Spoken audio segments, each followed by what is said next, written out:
pop your foot up here for me. That's a good girl. It's 7:30 in the morning in Romford, and 15-year-old Katie's getting ready to go to college. There we go. Good girl. Most children might walk or take public transport, but she can't easily do that. Have a lovely day, darling. See you tonight. Have a good day, everyone. Take care. I'm actually shopping today, I think. No. You're bowling today, Harley. Bowling. Oh yeah, I'm bowling, yeah. Good? Yeah, let's rock and roll, shall we? The bus rolls along, picking up Katie's friends and classmates, chatting away about the day ahead. But because of looming council cuts, vital morning pickups like this may soon disappear. There's been a big increase in transport costs, with the county council network, which represents some councils in England, forecasting that it could triple in 5 years, putting local councils under even more pressure.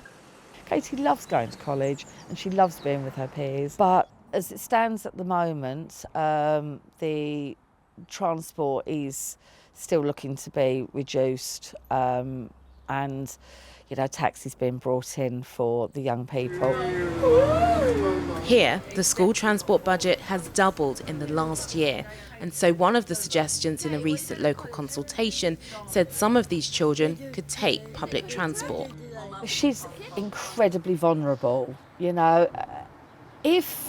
If I could 100% guarantee that bus wasn't going to be diverted, it wasn't going to break down, get involved in an accident, there wasn't going to be anybody on board that could take advantage of her, yes, she possibly could do transport on her own. These are people, they're not just numbers.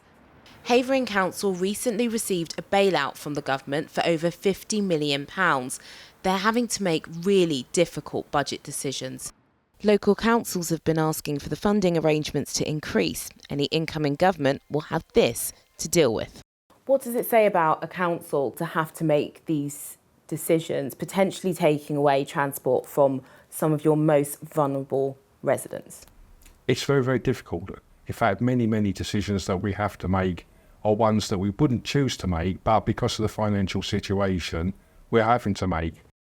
From Laura's point of view, that means that she will have to give up her job to get her child to school. This is not a child that can go on public transport. No, but in this particular, I don't know the individual circumstances, but it may be determined that the best thing for Katie will be she carries on going on the bus.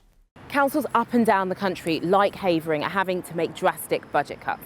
The cost of transport for special educational needs is huge. It takes up a big chunk of the budget.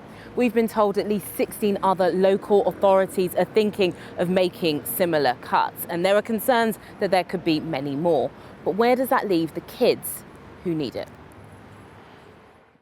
Well, one charity who has helplines to deal with special educational needs issues told us they're seeing a rise in parents worried about post-16 transport.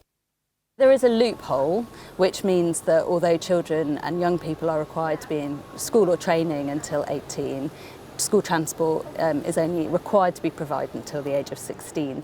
Local authorities are obviously facing significant challenge, and we have a lot of sympathy with that. But, local authorities can't be balancing their books off the back of families with disabled children. That's not the right way to go.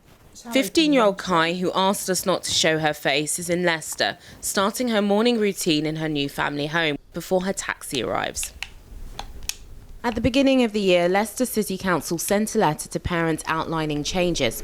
Her mum could face a 4-hour round trip to Derbyshire, the nearest school that can meet her needs. How much does it cost for Kai to be transported privately? £152 plus VAT a day. A day? A day.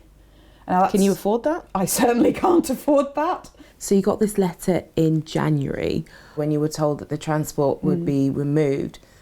Feels like it was a punch in the gut.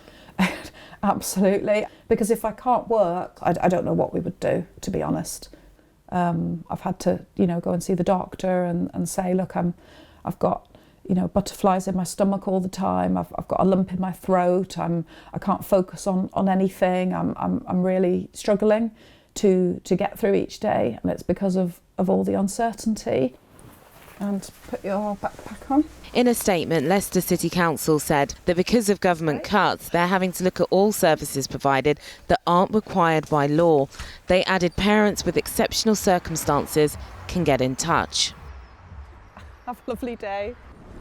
Since we spoke with Ruth, Leicester City Council have announced they're reopening their consultation on SEND transport.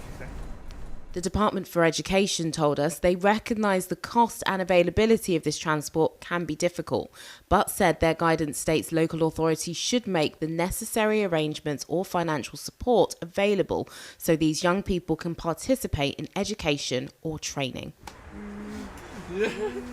Every child has the right to an education, but for children with additional needs, a place that's suitable is less likely to be on your doorstep. For the upcoming election, these parents will want the new government to prioritise the funding for a group of young people who need a bit more help.